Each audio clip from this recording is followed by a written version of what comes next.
Good Saturday morning, everybody. Welcome to Hobby Hotline, episode number 114. Today we have Adam from Heroes for Sale and the man, the myth, the legend, Dr. James Beckett. Hi, guys. Hello. So everybody doing well? Having a good day? Good start to the day. Getting excited for some football tonight. So into this weekend. So, Panthers are out of it. So we've been out of it for a while. Are there games today? Or is this just the wild card stuff coming up? Or yeah, wild card stuff. I mean, I'm a Patriots fan, as many people hate hearing about because we win all the time. But as a Patriots fan, I'm getting excited for Patriots Bills tonight. Big AFC East rivalry. awesome. Well, everybody's, I'm sure, speculating, right, with cards, who's moving on, who's losing, and to go to the big game. So, a lot of movement everywhere, I'm sure, for the winner. So, and I guess I heard that Ben Roethlisberger is gonna, it might be his last game, I guess, coming up too. So it's been amazing that he's been around, 2003, 2004. So I think he was in the Eli Manning, Phillip Rivers draft. I'm pretty sure, but yeah, I mean that era is kind of it's weird. I mean, I'm not necessarily that old. I guess I'm 28, but like it's interesting to see like the quarterbacks that I sort of watched as I was growing up. Now that they're retiring, so that's kind of interesting. Except for Tom Brady because he's just never going to retire, I guess, or whatever. But who knows at this point? he's forever young. But the reason I was saying this because I think I have a I don't know, either Topps Total set back in the day. I think with Roethlisberger in it. So I've seen that, I guess, come full circle. But good morning to Frank and Baseball Card Trooper. Good morning, guys, girls. Let's see here. Rex is in. Good morning. And everybody at the shop there, and Daniel as well. Had a kind of interesting week in the hobby, to say the least here. We can get into some of that. I got the ticker going across. If you want to join the show, let me copy that and put that in the chat for everybody. If you want to come on the show, or if you want to talk in the chat. So I guess big news this week was the Pokemon case. The video was released, I guess, for that. Logan Paul, I believe. And then the Breaker Kaboom card fiasco or whatever.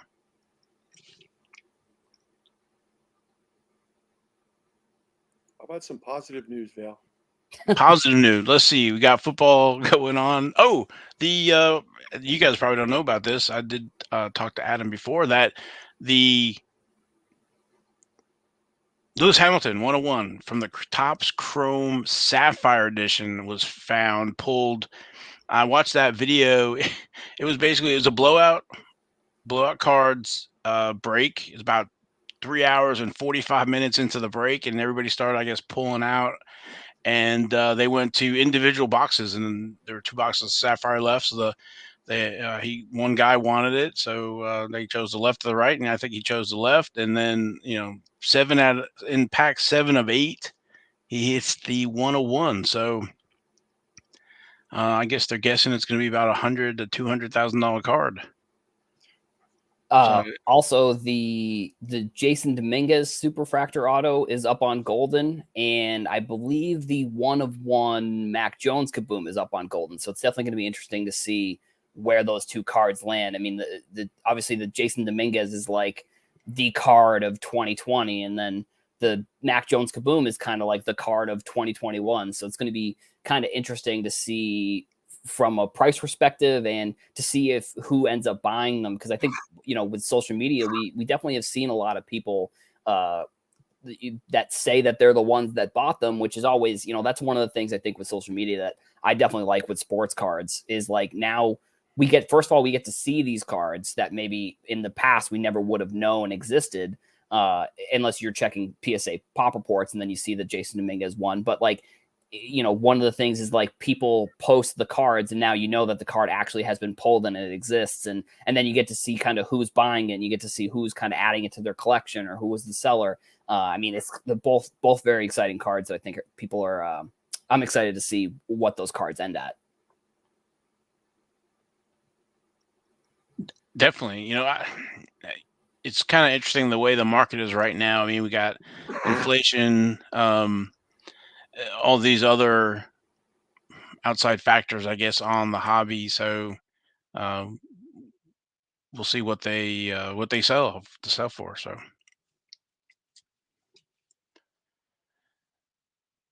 I have the link in the chat if you want to come on, or if you have some questions for me, Adam, or Dr. Beckett in the chat.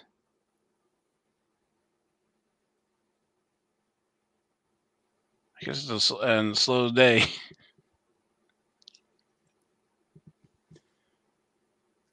So I mean, something else that was interesting that happened this week was Topps signed Chet Holmgren to an NIL deal, which I think is, I mean, I have followed Chet Holmgren kind of through high school and then #1 recruit coming through ESPN. And then now he's at Gonzaga with kind of the same Gonzaga team that played in the championship last year. So it's going to be interesting to see if, they can make it through. And then I think the way that the way that Holmgren was talking about it seemed like there's going to be like a bunch of different things that he's working on. So I mean, it's cool to see Topps getting back into basketball. I mean, I'm interested from your guys' perspective too. Like, do you think that the Bowman next set is something like that people will look back to in, let's say, 10 years from now and be like, this is, because this is the rookie card, because like we've obviously had the whole thing with Wander Franco and Bowman Best and what is a rookie card. So it's interesting from my opinion, like where this set ends up going. So, I mean, I'm interested to see what you guys have to say about like the Bowman next set and kind of what Topps is doing with some of the football and basketball kind of unlicensed Topps Now cards. That's been happening for a long time, Adam. So, time will tell, but early cards of players that go on to be great players, it's it's hard to predict the actual price, but it's going to be a great card if he goes on to a great career. Correct. He certainly has a lot of promise. But again, the rookie card thing is kind of evolved and changed a little bit. In 10 years, it may be a little different still. So we got somebody looks like at the show in Dallas. Hey, Brad and Uncle Rich. Hi there. That's okay. We're talking to you too. I saw that guy yesterday. I'm sure you did. Brad, I'm playing hooky today. I've got a wedding I have to go to this afternoon, so I'm missing out on the big Waters Creek Dallas show that Brad and Rich are at. It was a lot of fun yesterday. Didn't walk very many steps because I got camped out at the place. Well, I know which table you probably spent 6 hours at yesterday.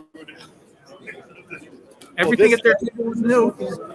I know, but then some of these tables, if you don't go to them the first day, the table is completely sold out by the next day or Sunday. Yeah. And I had to beat Jim to those tables yesterday, so. You and your walking boot. Yeah, me and my boot. Well, yeah, right. So getting to the show, do they charge admission different price to get in early, or is that a different show? Yeah, there's all sorts of prices now depending on when you come in to the show. There's even what they call an all access VIP pass, which basically means you come in with the dealers. Yeah.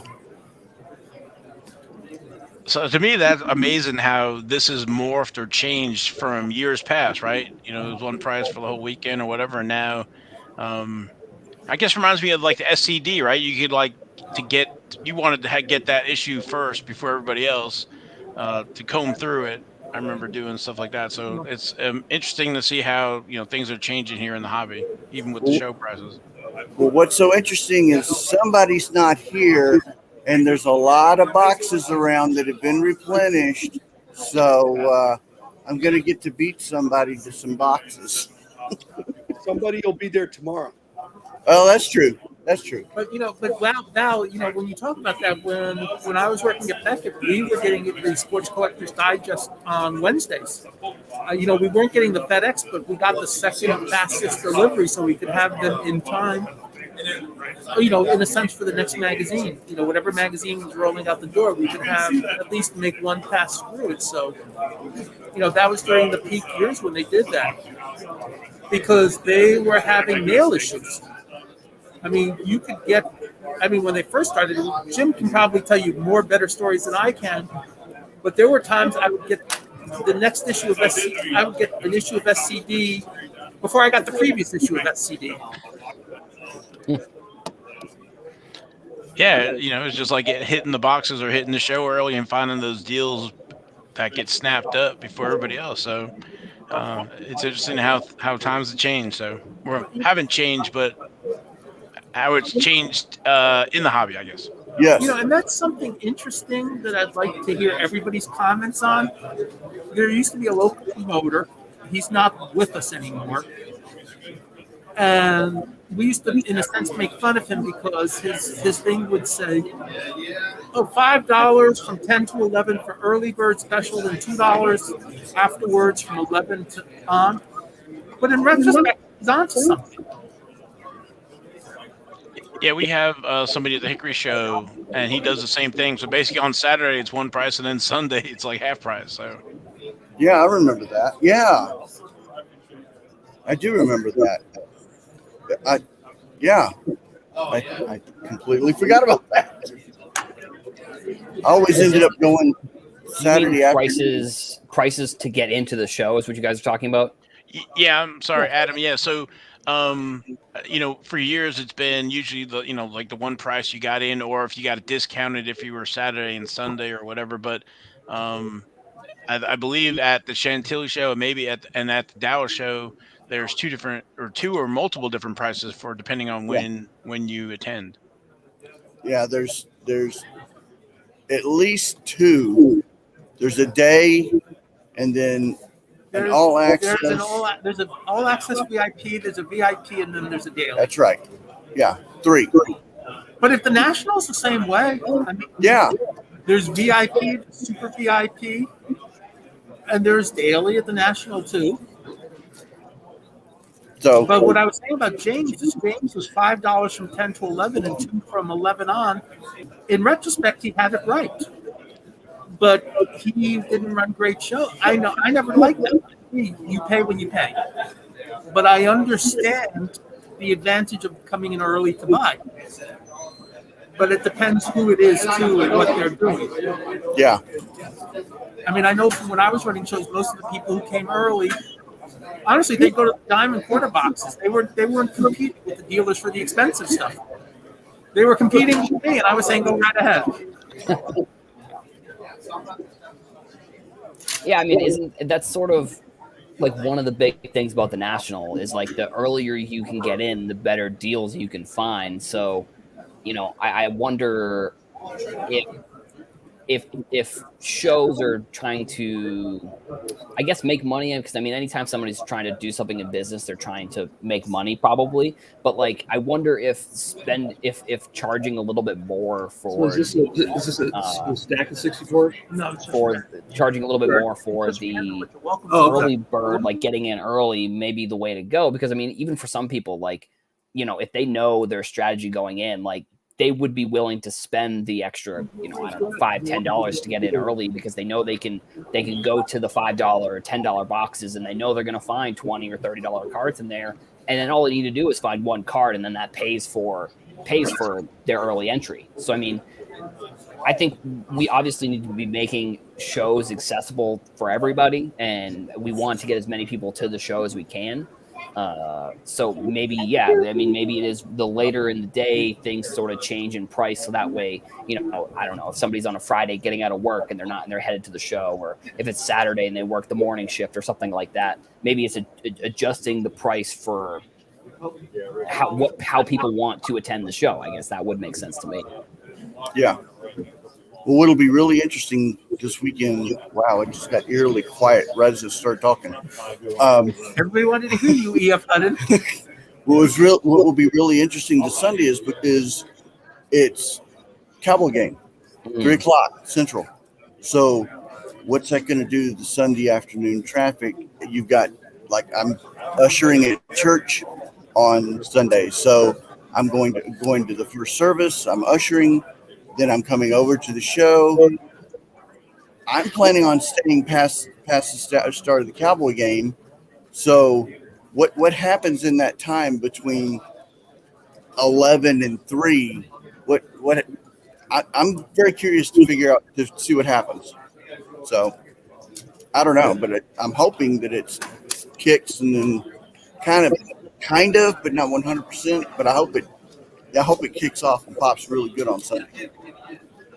Well, typically, you know, Sunday, everybody's found what they've wanted or whatever. Then there's the discounting going on for Sunday. So, I mean, think of the national. In past, Sundays have been just as strong as Saturdays. Oh, okay. Here in Dallas, the show's been tough to predict month to month because you don't know. And Kyle's done a good job of just making sure that everybody's comfortable, that there's not too much crowd, that, you know, you can walk. I'm a little guy, and I like walking in between the aisles, and I don't have a problem with doing that anymore here. So it's nice. It's really nice. So it's not as crowded as was, I guess. No, not in May. And the nice part about it is if you say excuse me, people actually get out of the way. It's really, really cool. Well, it's awesome. I never had that problem in May either, but I see how you are, Val. But I don't know. But hey, Brody, and let's see, and DH. So what's the hot right now in Dallas? Ooh, let's see. I was at trade night last night for a couple hours. Were you really? Yeah, so I was at trade night until midnight, and I went home and I couldn't sleep. So 5-hour energy day today. Trade night was interesting. There was a lot of looking and like judging, but apparently from 11 to 2 is when the deals really happen, and I had to leave at noon or at midnight. So, but there were some deals happening, and there were a bunch of people trying to work trades, and they were working hard last night. So it was nice to sit back and listen and learn, and like it was very. Oh, they broke a box of 97 finest basketball right as they pack wars. And right as I was leaving, they hit the Jordan.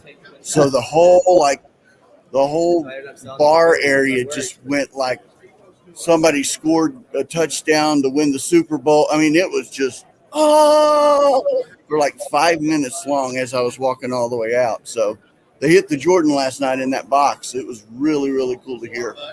So awesome. Hey, Brad. Was most of the action, I mean, is it $10 cards, $100 cards, $1,000 cards, $10,000 cards? What was the sweet spot for trade night?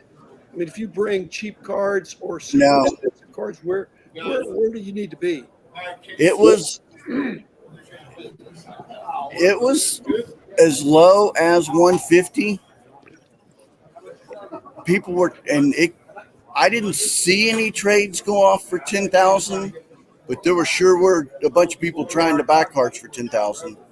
One of my buddies had a $10,000 card, and he was trying to sell it, and he still had it. So I guess someone didn't plop down the cash to take it. but the runs from across the gamut. The lowest that I heard last night was 150. So and what was really, really cool, although it was getting late, at midnight there were youngsters running around. It was real. I mean, it was really cool, and they're savvy and they're sharp. This is in the bar area? I'm sorry. By the bar. No, that was so out front where you go into the check-in area. So in the check-in area, it's true all the way down to the main registration for. So it went probably a good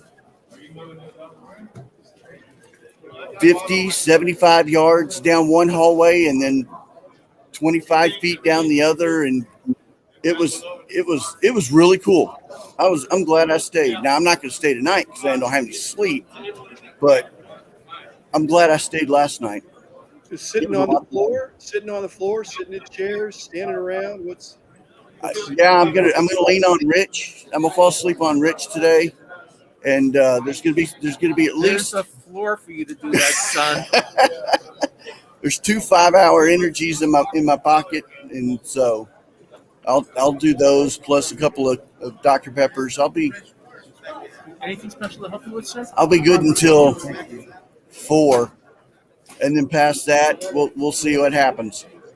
So I actually have a question about the trade nights and kind of a concept that maybe everybody can chime in on if they want to. Is like, do you think at certain trade nights it would be worth setting up like almost like at a table with like a large like indicator being like, here is this section is over 10,000, this section is 1,000, this section is 500, and then people will obviously be walking around. But like, do you think that people would be more willing to trade some of the lower value stuff if there was a spot in the specific area that said like, this is where we're doing this type of trading, or setting up the trade nights more I guess more not in depth, but like with more direction for if somebody wants to do something at a trade night? Okay, Adam, I'm going to answer that one beginning with this. A couple shows ago, in the room I'm in, which is the Starlight Room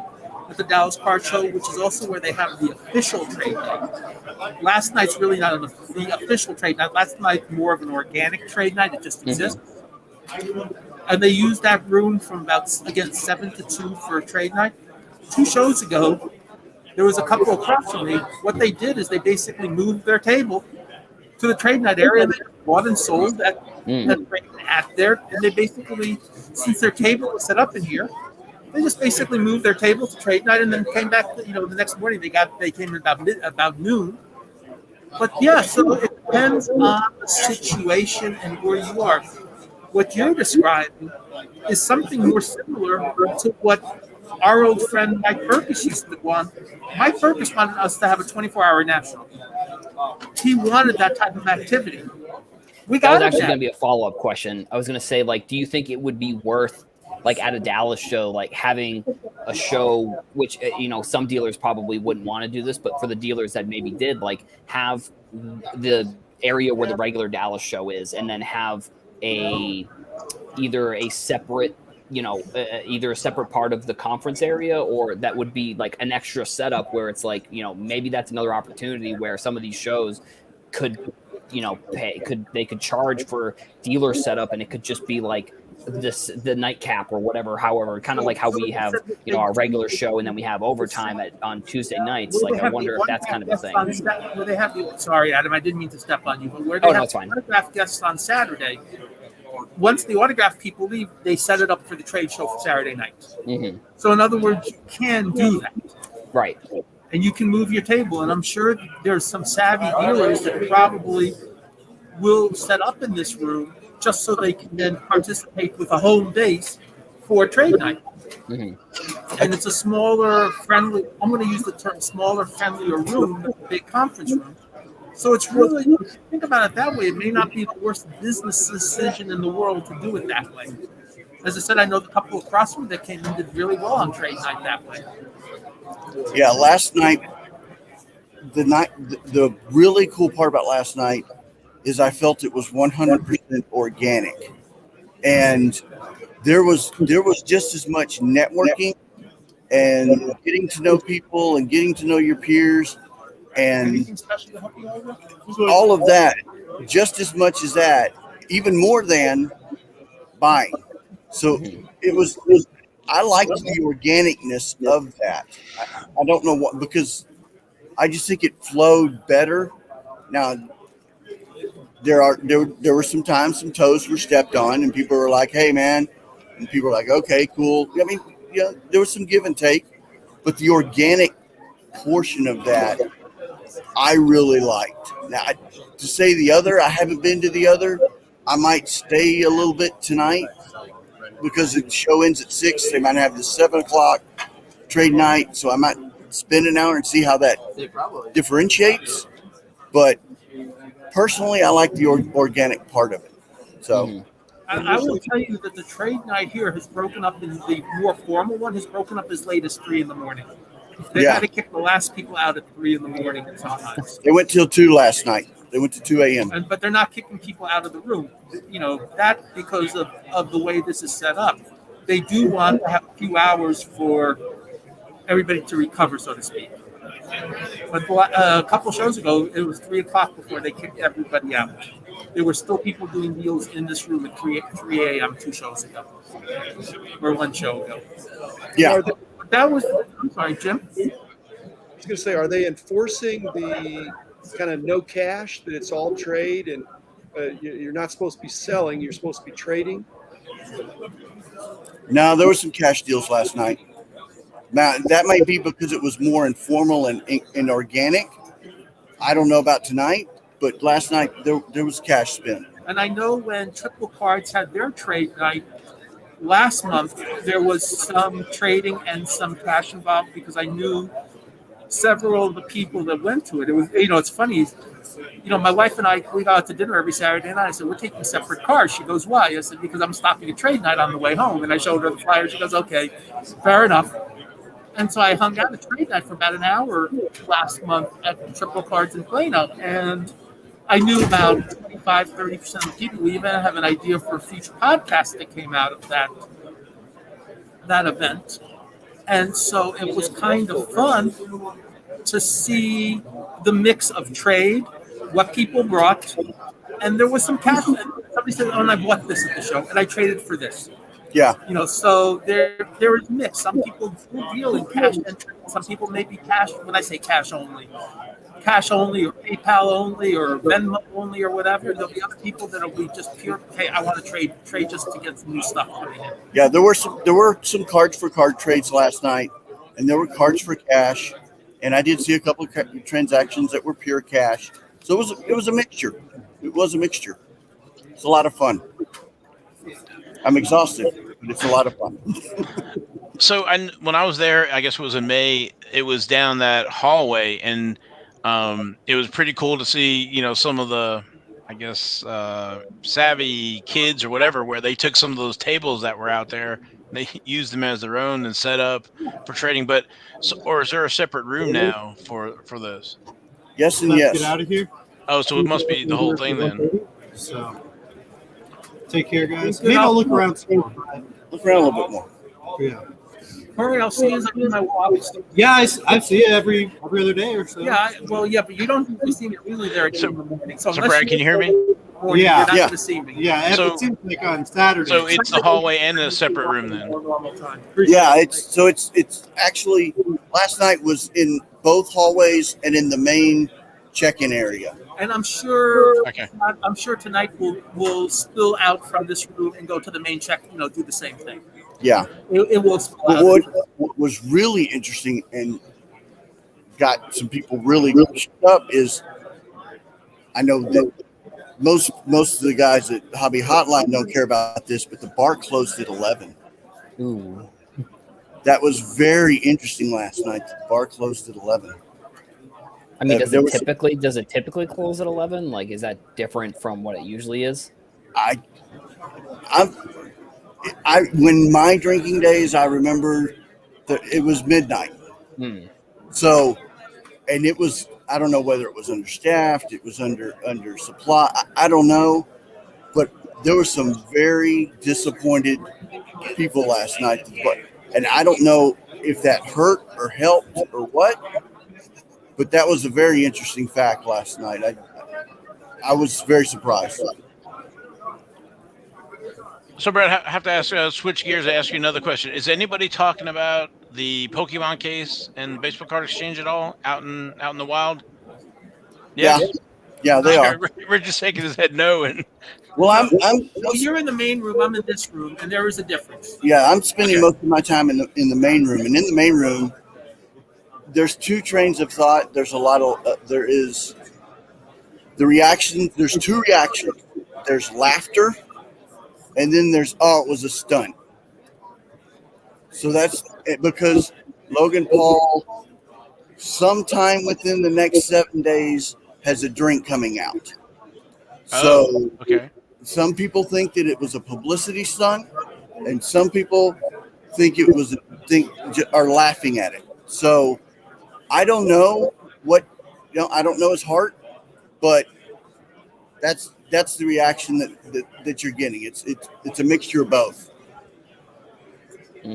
So I think from if it is a stunt, I guess I don't know. I just think it's obviously not good for our industry to try it, because we're trying to legitimize a lot of the stuff that we do in the hobby and in the industry, and to see the biggest deal of all time be not real, like it's unfortunate, it's disappointing, it's all those kind of things. And I think in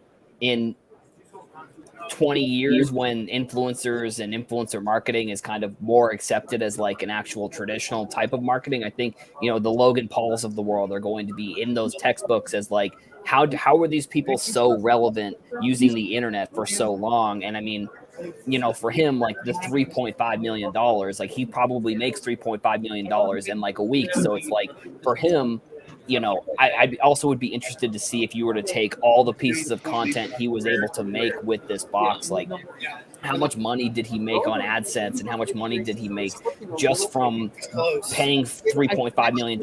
And then in the end, it's like he didn't even spend $3.5 million. He got it all back. So it's like, I'd be interested to see how much money he made from a marketing and AdSense perspective of this type of case. Because I mean, that's sort of his business, is like being in the media and having his name out there and stuff like that. Like that's how he generates revenue on YouTube or on his like club, his membership thing that he does.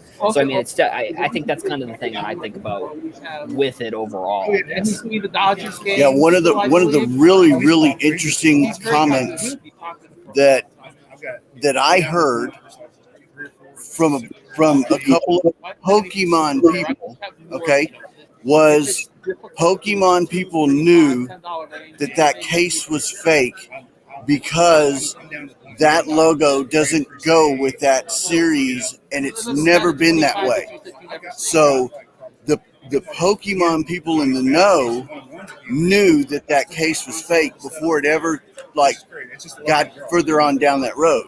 So right, from that guy's the Rattle Pokemon's video, I mean, the one thing that I think about it is like, how was this YouTuber, and Steve Hart is obviously a legend in the industry, like how did one YouTuber uncover this thing, but somehow the leading authenticator didn't know, I guess, is kind of the thing. And I mean, I guess it could just be from experience of not really grading that type of stuff. And I mean, but like the one thing that's very interesting is like the YouTuber pointed out 10 different things that pointed towards the case not being real, but like it still went through the process and everything. I don't know. It's definitely, I mean, it's unfortunate, obviously, but it's just interesting that that the YouTuber that kind of uncovered everything, like really only uncovered because Logan Paul bought it. So like, I don't know, maybe Logan Paul knew it was fake. Like that's kind of the publicity stunt angle, is like he even knew it was fake somehow, or something along those lines. Like, I don't know. I don't know. I don't know. I don't do Pokemon. I don't know anything about Pokemon. Right. So for me, I don't know. So I'm going to leave it to but more more knowledgeable people than I. Let's put it that way. Yeah, when I saw the original video, like when it was first posted, and even then I was like, the person's making a lot of great points, but like I don't know. So like what they're saying could be true, what the other person's saying could be true. So I don't know. And I mean, obviously now that person's original video was proven correct, but like, and I didn't even think, honestly, we were gonna find out about it. I didn't talk about it really when it first came out because like I was just like, this is gonna be behind the scenes. Like this is too big of a deal for the public to really, I guess, maybe know about what exactly it was. But then obviously it turns into a whole content series, I guess. But it's definitely interesting. Yeah. So in the video, the one gentleman said that he bought that case for 2.7, right, and then sold it to the other guy for 3.5. So Logan Paul got his 3.5 back, but I'm curious about the 2.7 now, or did he really pay 2.7, or where did that come from originally, right? So it was a multiple step process, and we just saw the end. We don't know. We don't know. We don't. It's curious. We don't even know. We don't know what we don't know. We don't know what we don't know. So, I mean, we know a few things. And from what I've heard and read, Logan Paul's been reimbursed for his money he outlaid. But it's the person before Logan Paul who has not. There's two people, maybe two or three before Logan Paul on the chain of the case that have now lawyered up. So there are some. So, but these, this is what I read. This is not fact. This is okay. There have been enough people who have said that these people are lawyering up. So I was listening to the Card Ladder show that they do. I think it was the Crossover, I believe, and Chris was talking about how potentially, like, maybe we shouldn't be valuing like unsealed boxes as much as we are. So I'm interested from your guys' perspective. Like, I don't think this necessarily invalidates or devaluates. I don't know which word it would be, but like if it hurts the industry of sealed wax overall, but like should, as collectors, and I don't know, I guess we can investors as well, like should we be valuing sealed wax as much as we do, just based off the fact that like maybe, and what Chris was saying was that the value of the box should be what's inside the box, not the box itself. I'm going to ask Jim this because Jim, and I know we would put pressure on him. I think he was 30 years ahead of his time on that because he refused to ever let us put box prices into the magazine. So really? I know it's 30 years down the road, but he's being proved correct again, which we have to admit we have to expect. But I'd love to hear some of Jim's thoughts on that, on just the idea. If the memory of why we weren't putting box prices in, and does it have to do something with today's situation too? Well, the big disappointment for me is BBCE, Baseball Card Exchange. Steve Hart. That's rough. You get that's a real kick in the gut that you're authenticating something that's proven later. So what Rich is referring to about not putting box prices in there, number one, I won't say it's hard to track because there is an active market in that. But just like when we're doing cards, when we were pricing cards, the condition matters. Well, the condition of a box or the reliability of who's selling it, and this probably in those days, Rich is referring to, I don't know that it predates Baseball Card Exchange, but you don't want to force people to, because once a box gets to be $500, let's say, you're probably going to want to authenticate it. $1,000, you're going to want to 2.7 million, and it's an insurance policy. But so then you've got box prices for authenticated or unauthenticated, and it's just too many opportunities for some link in the chain to mess up. Now, what this points out is why people are so bullish on blockchain. Not crypto, but blockchain, because blockchain would establish for this Logan Paul box, which now it's a Logan Paul box, even though he's probably made whole And as Adam is saying, he may have even benefited from this brouhaha. But we'd know who the 2.7 million person was. We'd know who was the person before that. If there was blockchain, if there's a chain of custody, very clear. But again, it's a physical product. So you can't really, you could kind of do that, but it breaks down. A virtual product, an NFT, you would know exactly where the fraud occurred, because apparently there's some fraud here. So, I mean, I also have a follow up for Dr. Beckett as well. Like, so do you think that,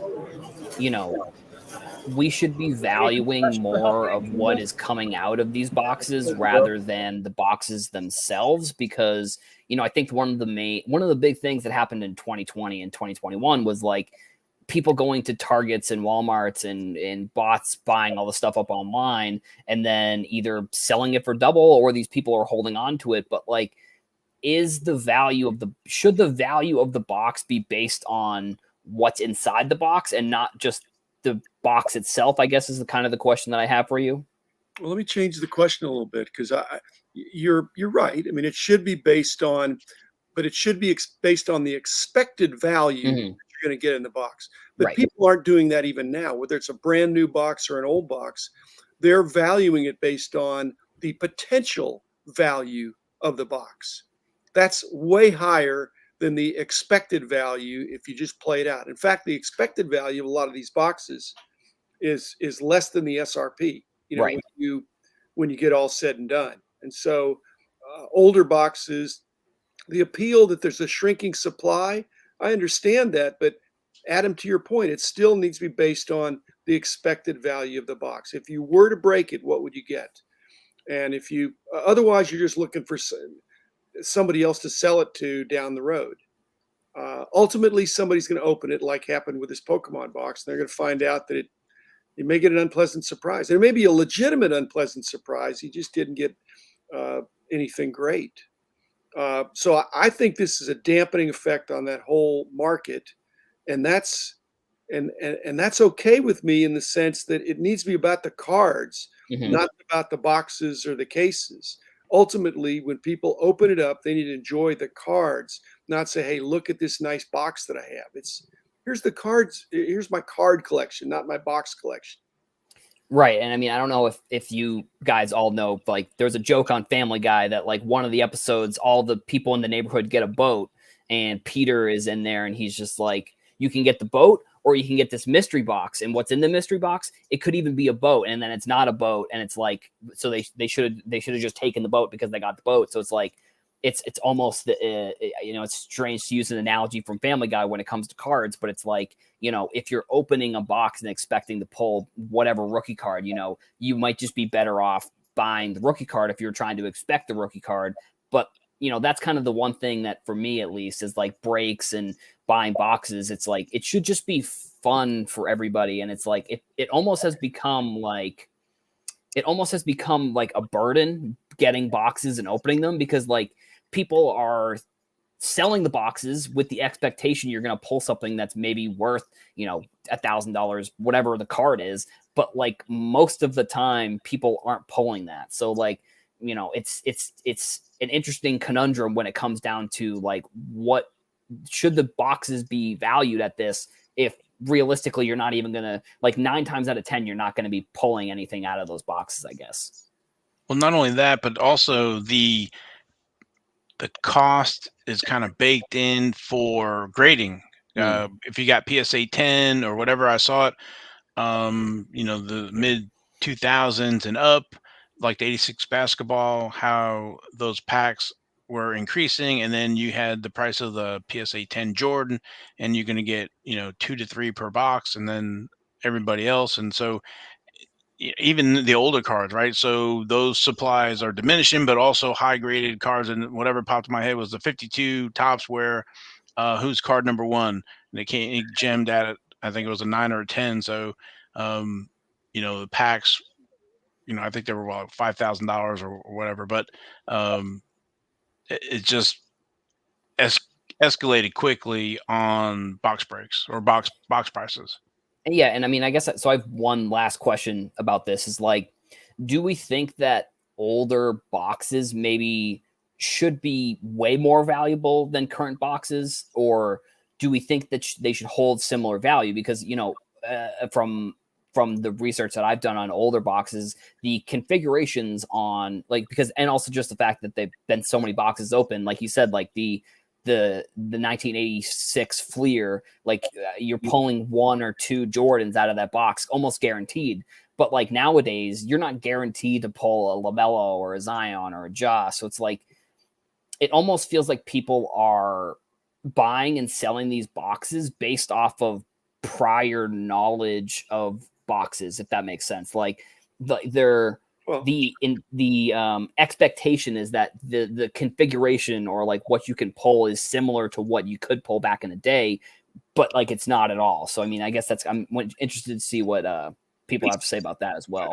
Adam, it's selective memory. I mean, it's like when people come back from Vegas, the people that lose money are quiet. The people that made a lot of money are going to tell you all about it. Right. Even if they made a lot of money on Saturday and lost it all on Sunday, they're going to tell you about Saturday. So it's all perceptions. And like I said, this incident is going to put a damper and going to have people to not hopefully let their emotions run away with, hey, this is really cool. It is cool, but there's a limit to what you ought to pay. And if you bring it, like you're saying, to more logical, then people wouldn't pay as much. And if people can just say no, then the price comes down.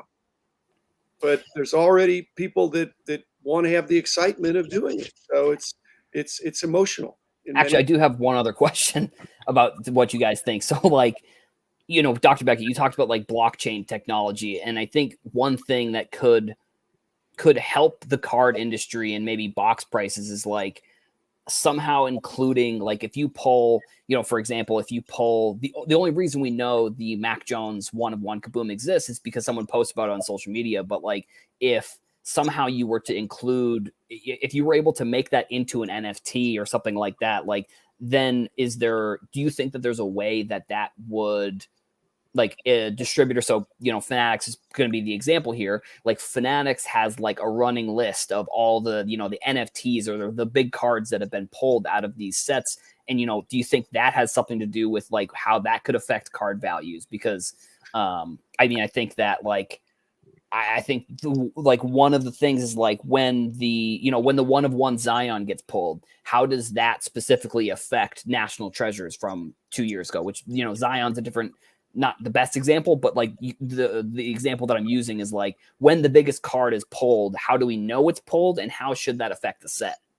Well, the different question is why should Panini or Fanatics care? They should probably hope that it's not disclosed, because then the search continues. It's kind of like the Napoleon Lajoie of 1933 Gaudi. You hold out, and kids are holding out hope that or any collectors holding out hope they're going to get that the Holy Grail. So and the whole NFT, again, it's if you got the 1-of-1 and it entitled you through some code to register, and then that allowed you to get the NFT, it's still difficult to see how the physical could be uncoupled from the digital. And so that's a little problematic. But like I said, I think it could be revenue negative to Fanatics to have a board to promote the fact that the best card's been pulled from this product. Right, yeah. But like at the same time, like, shouldn't, like, it's the expectation that you could pull that card if it's already been pulled, like, yeah, but that's already should it negatively affect the product? Like, that's kind of maybe the question that I think is an ethics thing. No, it should, because it's the expected value of what you can get in the next box. Yeah, it's getting busy, guys. I gotta fly. Have a great day. So yeah, and the should is not the good word. I mean, it does. And so now maybe it's not in a big way, but you just have to, like I said, it's. But what's happening, Adam? Because this is kind of a problem, or it's something that people care about with social media. People are posting. For the most part, people would post because it's an exciting thing. It may have happened on a public break. In fact, frequently it does. So the cat's out of the bag, and that's part of the excitement. So the excitement of it is good. for you to bring some structure to it, to organize it, I'm hard pressed to think that Fanatics or Panini would have interest in doing that as a service. I mean, again, it's happening in social media, and it's just like what we're talking about, the trade night in the organic sense, as opposed to the trade night in the more structured, organized sense. There's something to be said for the unstructured aspect of the hobby. It brings a dynamic element that's fun. Right. Val, do you think you could pull up the Ricardo's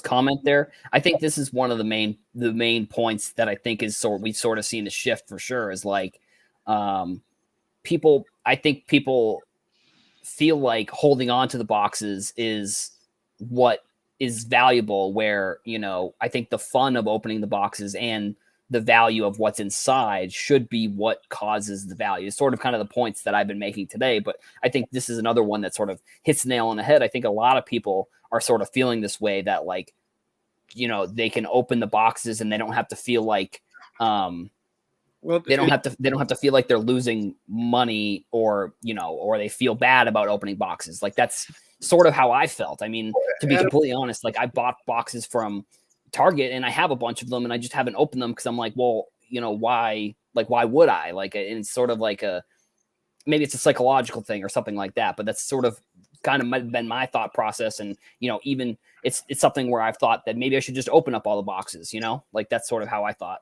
Well, you mentioned lots of people, and there are lots of people that think that way. There's lots of people that think the other way too. There's lots of people that buy a box not in order to open it, just to flip it at some appropriate time. Right. Again, that's what brought on the junk wax era.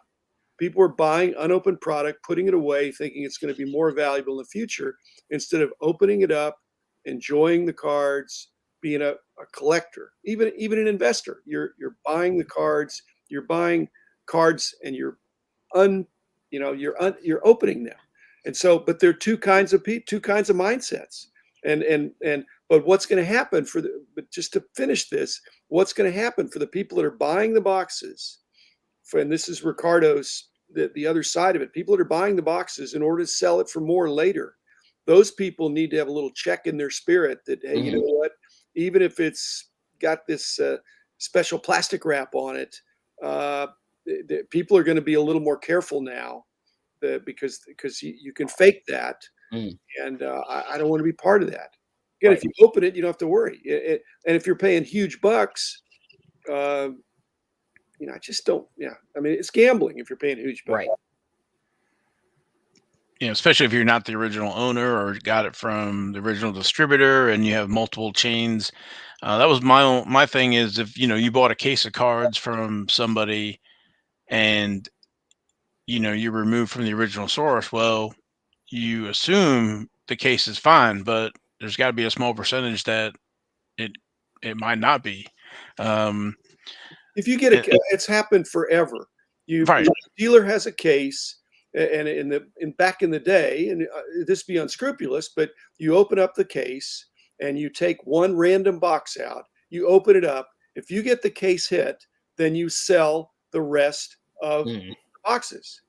It's okay. Then you open up another box. If you get the case hit, you take it and stop and sell the rest of the boxes. So that's very Machiavellian, but it's been done since, maybe not since the beginning of time, but it's been done for a long time. And so when you're just like buying a pack that's out of the box, it might be from a box if it has multiple packs where you already got something good. So people are going to do what they're going to do.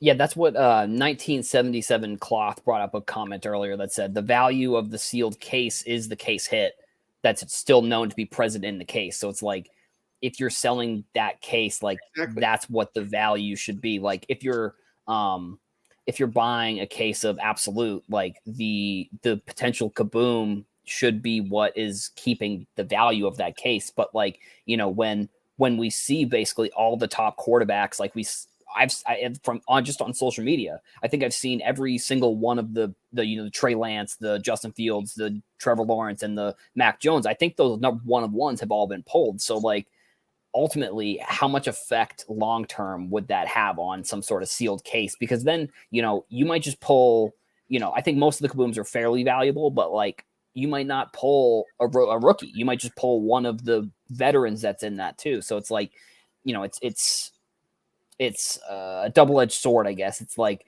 do you want the value of the case to go up, or do you want the value of the cards to go up? So it's kind of, it's an interesting situation there.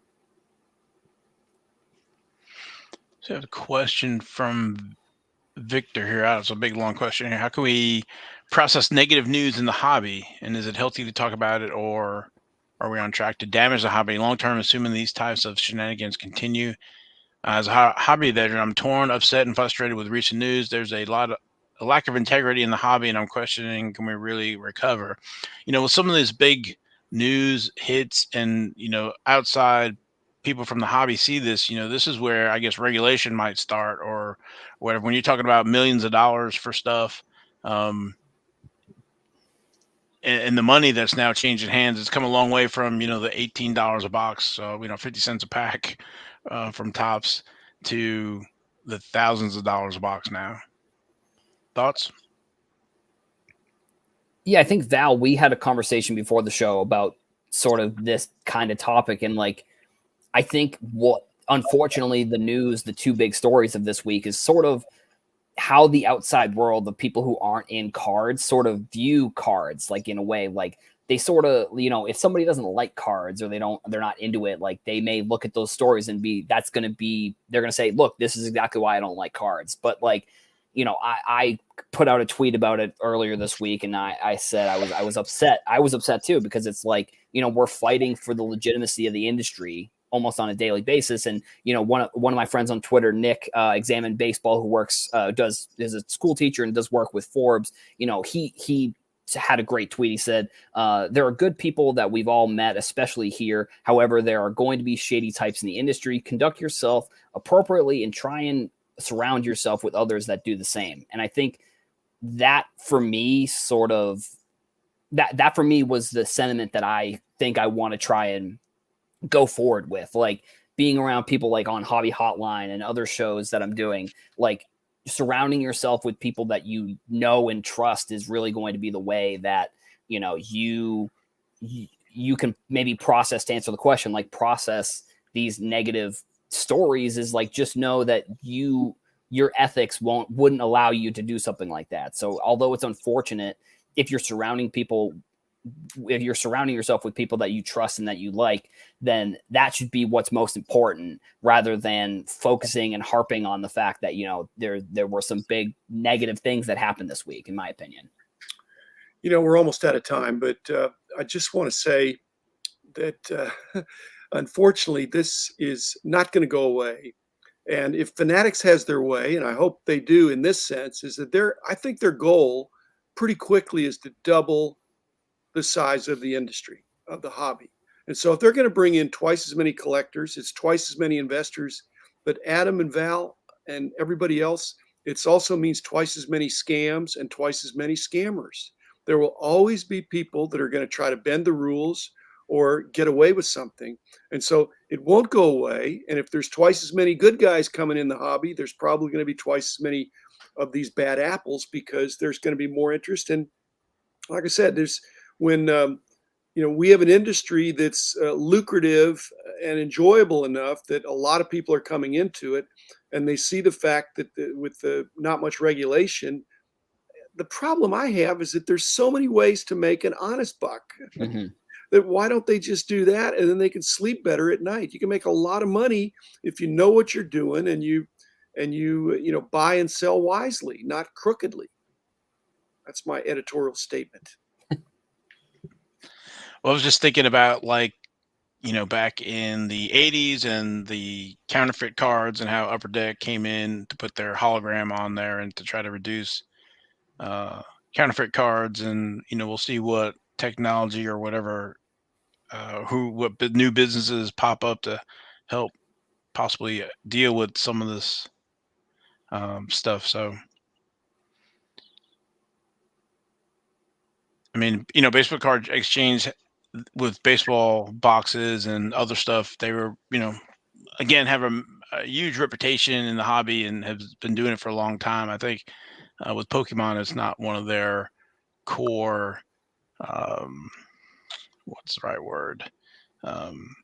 Core competence. Yeah. Yes, thank you. Core competence. So, we'll see what happens from here. But uh, Adam, to your point, if you Google the Logan Paul and the fake Pokemon, it's in all the major news sources. So it's not just in the hobby; it's everywhere. So Yeah, I mean, I think also we could potentially use as a metaphor. It's like, baseball card exchange, they are industry leaders in grading sealed wax of like older sports, and maybe they don't know as much about Pokemon. Like, we could almost use it as a metaphor for people kind of coming into the hobby. Like, if you know a lot about a certain topic, maybe try and stick, like, and this is more not advice for baseball card exchange, but advice for people coming into the hobby. Like, try and stay within your lane and look and do research on stuff that you maybe know a little bit more about, rather than taking a risk, because obviously this was a risk for them and it didn't really pay off. But like,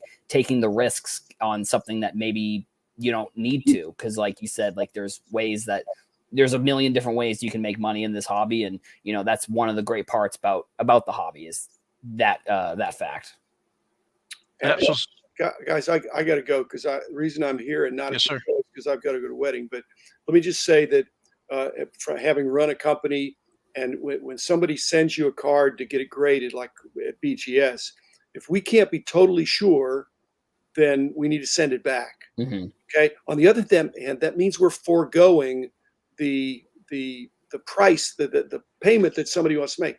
And I shudder to think what it would have cost for baseball card exchange, or what they were charging to authenticate a $2.7 million box.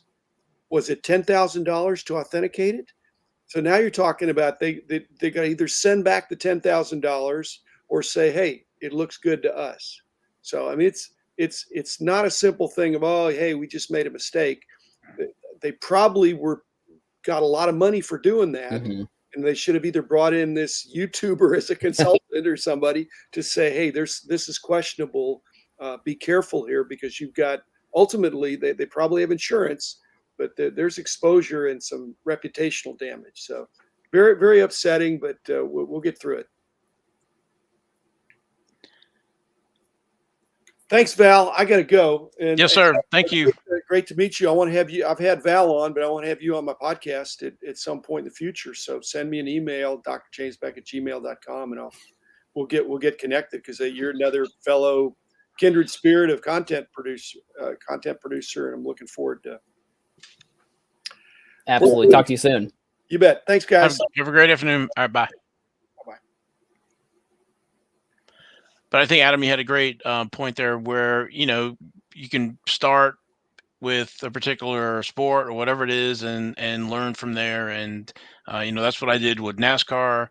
Try to become an expert in that field, because I didn't know a lot about it. And so you kind of need to kind of be cautious, Mm-hmm. and trust who you're dealing with, right? And Right. have some kind of history. So yep. But I don't know if we have any more comments. Rex said he heard that the BBC fee was $25,000. Yeah, I mean, I think one thing too in this scenario is, like, there's going to be a lot of hearsay. I think I joined a clubhouse right after the Logan Paul video dropped, and then right after the backyard breaks thing was going on, and it was, I think, content creators and everybody in general, like, we can all get we're emotional about this. Like, we can get angry quickly, because it's like, this is our thing. Like, this is what we've been trying to, like I said before, like, this is for content creators or even anybody. It's like, this is how we've been trying to legitimize the industry. And, one person tweets something out, or one person says something, and then that becomes the narrative, and it may not necessarily be correct. Like, I also heard the $25,000 fee for that. So, I just think it's another thing. Also, take a lot of what you're seeing, even if it's coming from the person, with a grain of salt, because, like, at this point, who knows what the truth is? Like I said, I didn't I didn't think that we were ever going to hear if the case was real or fake or not. And, you know, obviously now we know, but I just think we should all be careful with what information we're intaking and what we think is maybe the truth, I guess, if that makes sense. Well, you hit a good point there, Adam, with the backyard breaks, which, you know, we didn't talk really about it, but about somebody had put a Twitter account up there like that looked like the actual person that was involved. And, you know, so that spawned a whole nother thing. So, you know, everybody needs to be kind of careful when you know, see stuff online, social media or whatever, that, you know, I guess some kind of fact checking for some of this stuff. So again, we Yeah, I get think emotional and run off. The original tweet that I saw from the person who was they later said it was a parody account.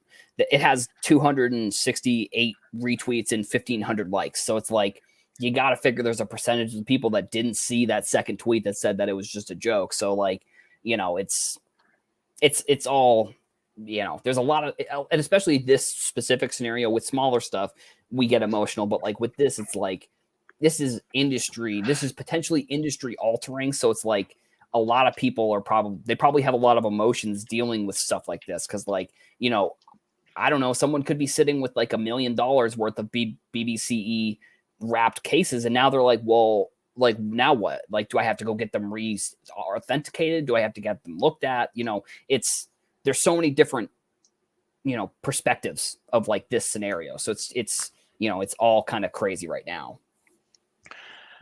Yeah.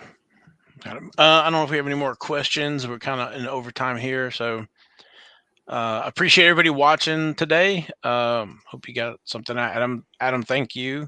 I don't know if you, where can people find you? Yeah, it's just Heroes for Sale on basically every social media, HEROSFORSALE. It's just on Twitter, TikTok, Instagram, YouTube, all those places. Sounds good. And then you can find me at NASCAR Radio on Twitter, and then also NASCARradio.com, YouTube as well. So thanks everybody for spending your morning, afternoon with us. And we'll be back Tuesday, different hosts for the overtime show. So have a great weekend.